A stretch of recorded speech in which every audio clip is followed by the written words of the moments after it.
नमस्कार दोस्तों, स्वागत है आप सभी का एक बार फिर से संस्कृत ज्योति एकेडमी चैनल में। आप सभी को पता होगा, जिन्होंने पहले वाले वेदों के भाष्यकार के वीडियो को देखा है, वो पहला भाग था। उस भाग में हमने ऋग्वेदों के भाष्यकारों को पढ़ा था और अब हम आज सामवेद के भाष्यकारों को पढ़ने वाले हैं। हमने कुछ मुख्य भाष्यकार जैसे कि आधुनिक सायण है सातवलेकर और प्राचीन जो सायणाचार्य हैं और श्री अरविंद हैं और दयानंद सरस्वती जी हैं, ये मुख्य भाष्यकार हैं। तो इनके बारे में हम विस्तार से पढ़ेंगे। तो इन्हें हमने छोड़ दिया है, इस लिस्ट में हमने इन्हें छोड़ दिया है। हम इनके बारे में स्वतंत्र रूप से एक एक वीडियो में पढ़ेंगे। तो आज हम सामवेद के मुख्य भाष्यकार जो केवल सामवेद पर भाष्य लिखे हैं, ऐसे 3 भाष्यकारों के बारे में जानेंगे। तो इस वीडियो को बनाने का क्या प्रयोजन है, ये वेदों के भाष्यकार न जाने कितने पाठ्यक्रमों में लगे होंगे, लेकिन इतना तो मुझे पता है UGC net JRF Sanskrit code 25 की सिलेबस में इकाई नंबर 2 में लगे हुए हैं। और एसएसबी संस्कृत ओडिशा की तैयारी करने वाले छात्रों के लिए भी बता दूं कि आपके परीक्षा के सिलेबस में जो है इकाई नंबर 1 में कमेंटेटर ऑफ वेदस ऐसा वो लगा हुआ है, यानी कि वेदों के भाष्यकारों को पढ़ना है, सभी वेदों के भाष्यकारों को पढ़ना है। तो हमने ऋग्वेद के भाष्यकार को पढ़ लिया है। आज हम सामवेद के भाष्यकार को पढ़ेंगे, फिर आगे हम शुक्ल यजुर्वेद, कृष्ण यजुर्वेद और अथर्ववेद को पढ़ेंगे और साथ में कुछ प्रसिद्ध आचार्य जिनको हम अलग से पढ़ेंगे, जैसे सायण, आधुनिक सायण सातवलेकर और दयानंद स्वामी और श्री अरविंद, इनको हम अलग से एक एक वीडियो में पढ़ेंगे। तो चलिए आज हम केवल सामवेद के कुछ भाष्यकारों को देखेंगे। तो यहाँ पे आप सभी को एक बार याद दिला दूं, ये है एसएसबी संस्कृत ओडिशा का सिलेबस इकाई नंबर 1। इसमें देखिए क्या है, कमेंटेटर ऑफ द वेदस। तो हम इसी को हम पढ़ रहे हैं। इसमें हमने ऋग्वेद के भाष्यकारों को पढ़ लिया है। आज हम सामवेद के भाष्यकारों को पढ़ेंगे। दोस्तों एक बात याद दिला दूं, ऋग्वेद के भाष्यकारों में एक महत्वपूर्ण पॉइंट जो है छूट गया है, जो कि है आनंद तीर्थ जी, जो मध्व वैष्णव संप्रदाय के प्रतिष्ठापक आचार्य हैं और जिन्होंने ऋग्वेद के 40 सूक्तों पर भाष्य लिखा है। उनका एक और नाम पूर्ण प्रज्ञ है। ठीक है, उनका एक और नाम पूर्ण प्रज्ञ है। मध्वाचार्य का एक और नाम पूर्ण प्रज्ञ है और वेद के भाष्यकार के रूप में उन्हें आनंद तीर्थ कहा जाता है। और पूर्ण प्रज्ञ जी ने ब्रह्मसूत्र पर एक भाष्य लिखा है, उसका नाम है पूर्ण प्रज्ञ भाष्य। तो आप इसे लिख लीजिएगा, यहाँ पे मैं लाई नहीं हूँ और ऋग्वेद वाले भाग में हमने इसे छोड़ दिया था, तो आप लिख ले, आप चाहे तो इसे लिख ले। तो चलिए अब हम देखते हैं सामवेद के भाष्यकारों को। सामवेद के भाष्यकारों में सबसे प्रथम है माधव। माधव सबसे प्रथम है। तो आइए हम देखते हैं माधवाचार्य को। ठीक है, ये माधव वेंकट माधव से अलग है और सायण के भाई जो माधवाचार्य थे उनसे भी अलग है। ये सामवेद के भाष्यकार हैं। ठीक है, तो देखिए साम संहिता के प्रथम भाष्यकार कौन है? माधवाचार्य, यानी माधव है सामवेद के प्रथम भाष्यकार। बहुत इंपोर्टेंट है, परीक्षा में पूछ दिया जाएगा। ऋग्वेद के प्रथम भाष्यकार कौन है? स्कंद स्वामी। और सामवेद के प्रथम भाष्यकार कौन है? माधव। ठीक है, माधव के पिता कौन है? नारायण। माधव के पिता कौन है? नारायण। और इनका समय क्या है? 657 विक्रम संवत अथवा 600 ईस्वी। ठीक है, विक्रम की 7वीं शताब्दी भी इनका समय आप कह सकते हैं। ठीक है, विक्रम की 7वीं शताब्दी अथवा 657 विक्रम संवत अथवा 600 ईस्वी, ऐसा आप कह सकते हैं। फिर सामवेद के दोनों खंडों पर इन्होंने भाष्य लिखा है, पूर्वार्चिक तथा उत्तरार्चिक। ये सामवेद के 2 खंड है, इन दोनों खंडों पर इन्होंने अपना भाष्य लिखा है। तो देखिए इनके भाष्य की क्या विशेषता है? इनके भाष्य का नाम विवरण है। परीक्षाओं में पूछ देता है विवरण भाष्य किसने लिखा है, तो विवरण भाष्य माधवाचार्य ने लिखा है। विवरण भाष्य किस वेद से संपृक्त है? विवरण भाष्य सामवेद से संपृक्त है। फिर विवरण भाष्य के भी 2 भाग है, क्योंकि सामवेद के 2 भाग है, पूर्वार्चिक और उत्तरार्चिक। तो पूर्वार्चिक और उत्तरार्चिक के 2 विवरण है। एक होता है पूर्वार्चिक का छांदसिक विवरण, ठीक है, उत्तरार्चिक का उत्तर विवरण। तो विवरण भी पूछ सकता है, या फिर ऐसा भी पूछ सकता है कि छांदोषिक विवरण किस वेद का भाष्य है? सामवेद का। छांदोषिक विवरण के रचयिता कौन है? माधव। उत्तर विवरण किस वेद से संपृक्त है? सामवेद से। उत्तर विवरण के रचयिता कौन है? माधव। तो आप याद रखिएगा, विवरण भाष्य माधव ने लिखा। इसके दो भाग है, एक है छांदार्चिक पर जो कि छांदोषिक विवरण है, और दूसरा है उत्तरार्चिक पर जो कि उत्तर विवरण है। ठीक है, तो और क्या है इस भाष्य की विशेषता? इस भाष्य को सबसे पहले सत्यव्रत सामश्रमी जी ने ढूंढ निकाला था। इस भाष्य को किसने ढूंढा था? सत्यव्रत सामश्रमी जी ने। ठीक है, और सर्वप्रथम इसको इन्होंने इसके बारे में कहाँ उल्लेख किया था? सर्वप्रथम अपने सायण भाष्य के संस्करण में इस भाष्य के कुछ अंश को इन्होंने लिखा था। ठीक है, अपने सायण भाष्य के संस्करण में इस भाष्य के कुछ अंश को उन्होंने क्या किया था? प्रकाशित किया था, टिप्पणी के रूप में दिया था। कहाँ पे? सत्यव्रत सामश्रमी जी ने इस भाष्य को सबसे पहले ढूंढ निकाला और अपने सायण भाष्य के संस्करण में इसके कुछ अंश को टिप्पणी के रूप में उद्धृत किया था। ठीक है, ये माधवाचार्य के जो है भाष्य की विशेषता है। इसे किसने ढूंढ निकाला? आपने देखा सत्यव्रत सामश्रमी जी ने ढूंढ निकाला। और माधवाचार्य का समय जो है विक्रम की 7वीं शताब्दी, ईस्वी सन 600 और विक्रम संवत 657। और विवरण इसका नाम है, ये दो भाग में विभक्त है, उत्तर विवरण और छांदोषिक विवरण। छांदोषिक विवरण पूर्वार्चिक का है और उत्तर विवरण उत्तरार्चिक का है। अब हम गुण विष्णु को देखते हैं। गुण विष्णु जी जो है सामवेद के एक भाष्यकार है। ठीक है, सामवेद के एक भाष्यकार है। इनके भाष्य का नाम है छांदोग्य मंत्र भाष्य।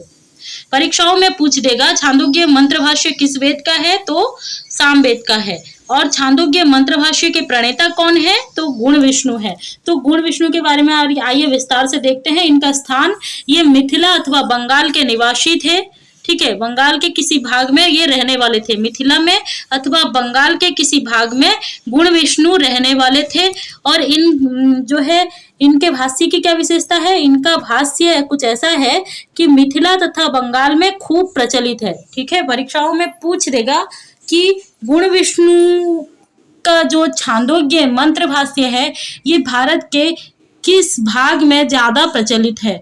तो मिथिला और बंगाल में खूब प्रचलित होने वाला भाष्य गुण विष्णु का छांदोग्य मंत्र भाष्य है।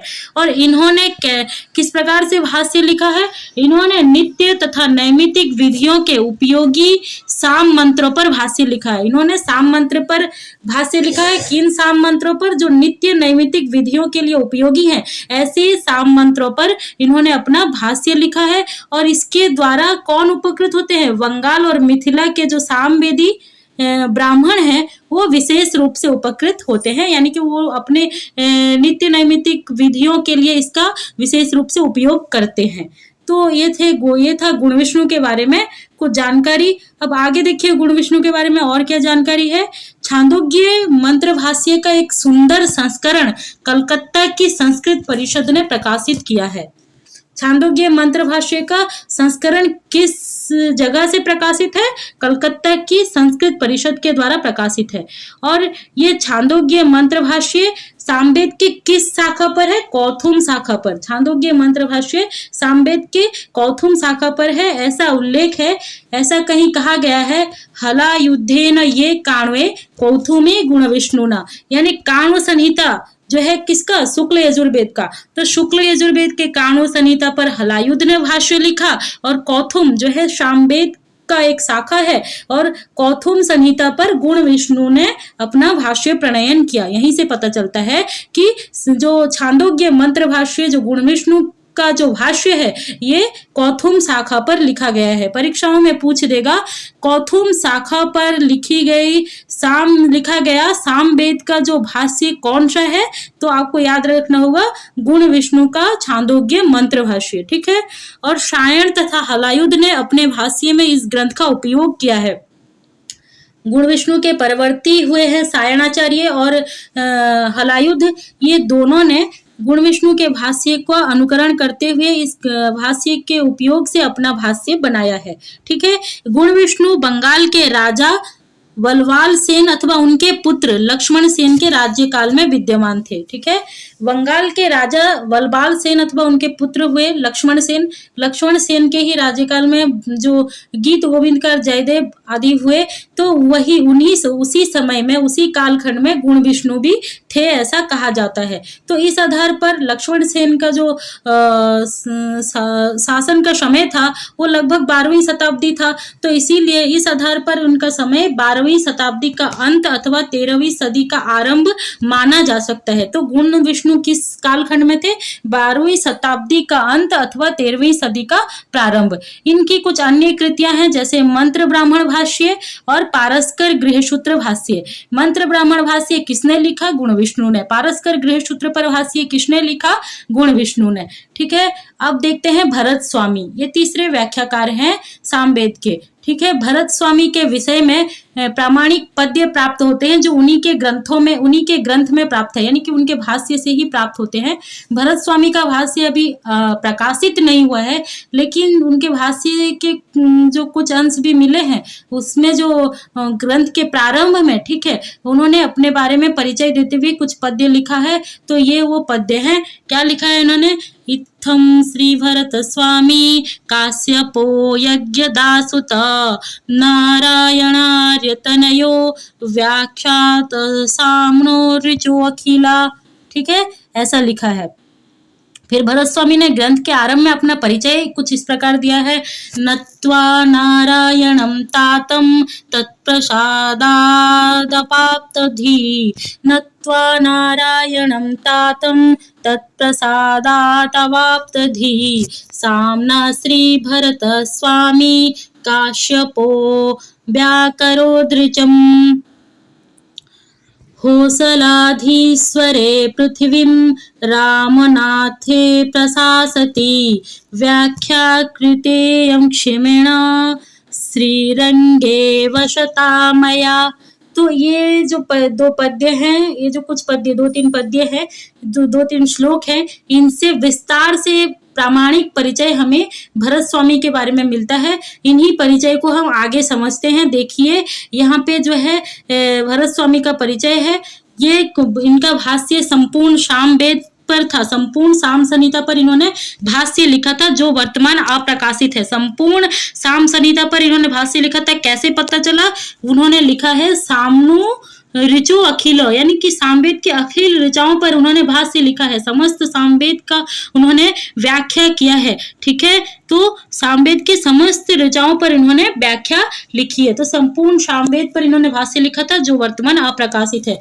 फिर सामवेद के ब्राह्मणों पर भी इन्होंने भाष्य लिखा है, और इनके पिता का नाम नारायण है। आप अगर माधव जी को देखें, जो सामवेद के प्रथम भाष्यकार हैं, उनके पिता का नाम भी नारायण था। तो भरत स्वामी के पिता का नाम नारायण है। कहाँ से पता चलता है? देखिए, नारायण आर्य तनयो, और उसके बाद क्या यहाँ पे कहा गया? नत्वा नारायणम तातम, यानी कि इनके पिता का नाम नारायण था, और माता यज्ञदा। पिछले श्लोक में यज्ञदा सुत भी कहा गया, यज्ञदा सुत, यानी कि यज्ञदा जो माता है उनके पुत्र। ठीक है, तो भरत स्वामी की माता का नाम यज्ञदा, और उनका गोत्र काश्यप है, जो आपने श्लोक में देखा है पीछे, काश्यप बोल के कहा गया है 2 जगह। काश्यपो यज्ञदा सूत, और काश्यपो यानी कि भरत स्वामी काश्यपो, यानी भरत स्वामी काश्यप गोत्र के थे। यज्ञदा के बेटे भरत स्वामी काश्यप गोत्र के थे। उसके बाद में क्या है? इनका स्थान दक्षिण भारत, प्रसिद्ध एक वैष्णव तीर्थ है दक्षिण भारत में, श्रीरंग मंदिर। उस श्रीरंगम मंदिर में रहकर इन्होंने सामवेद पर भाष्य लिखा था। तो श्रीरंग में थे, ये कहाँ से पता चलता है? देखिए, श्रीरंगे वसता मया, यानी कि जब वो श्रीरंग मंदिर में थे तब उन्होंने सामवेद पर भाष्य लिखा था। उनका समय कब है? होयसल अधीश्वर रामनाथ के समकालीन, संभवतः विक्रम संवत 1345 अथवा 14वीं शताब्दी ईस्वी का प्रारंभिक समय। इसको आप 14वीं शताब्दी विक्रम संवत का मध्य भाग भी कह सकते हैं। तो होयसाल वंश के शासन के टाइम में ये थे। ठीक है, होयसल वंश के शासन के समय में ये थे। इन्होंने लिखा होयसल अधीश्वरे, और रामनाथ के शासन काल में ये थे। तो यहाँ पे इन्होंने रामनाथ प्रशासति ऐसा लिखा है। तो राजा रामनाथ के समय में श्री रंग मंदिर में रहकर संभवतः 1345 अथवा 14वीं शताब्दी ईस्वी का प्रारंभिक समय 1345 विक्रम संवत का समय, इस समय वो श्री रंग मंदिर में रहकर सामवेद पर अपना व्याख्या या भाष्य प्रणयन किए थे। तो इनका भाष्य जो है अभी अनुपलब्ध है, यानी कि प्रकाशित नहीं है, तो इनका भाष्य का कुछ नाम नहीं है। बस आप इतना याद रखिएगा कि सामवेद का जो भाष्य, संपूर्ण सामवेद पर किन्होंने भाष्य लिखा था? भरत स्वामी ने संपूर्ण सामवेद पर भाष्य लिखा था, और सामवेद के कुछ ब्राह्मणों पर भी इन्होंने भाष्य लिखा है। इसके अलावा जो है गुण विष्णु ने छांदोग्य मंत्र भाष्य लिखा कौथुम शाखा पर, और माधव ने जो है दोनों खंडों पर, पूर्वार्चिक पर छांदोषिक विवरण और उत्तरार्चिक पर उत्तर विवरण। इस तरह से हमने सामवेद के जो है व्याख्याकारों को, सामवेद के भाष्यकारों को हमने देख लिया है। अब आगे शुक्ल यजुर्वेद के भाष्यकारों को देखेंगे। यदि आपको ये वीडियो उपयोगी लगता है तो आप इसे बार बार देखें, रिवीजन करें, साथ में अपने दोस्तों से जरूर शेयर करें। और आपको यदि ये नोट्स चाहिए, सामग्री चाहिए, तो आप हमारे टेलीग्राम चैनल संस्कृत ज्योति एकेडमी इसी नाम से है, आप वहां ज्वाइन करके इस नोट को ले सकते हैं। आज के लिए इतना ही, मिलेंगे फिर अगले वीडियो में। धन्यवाद, नमस्कार।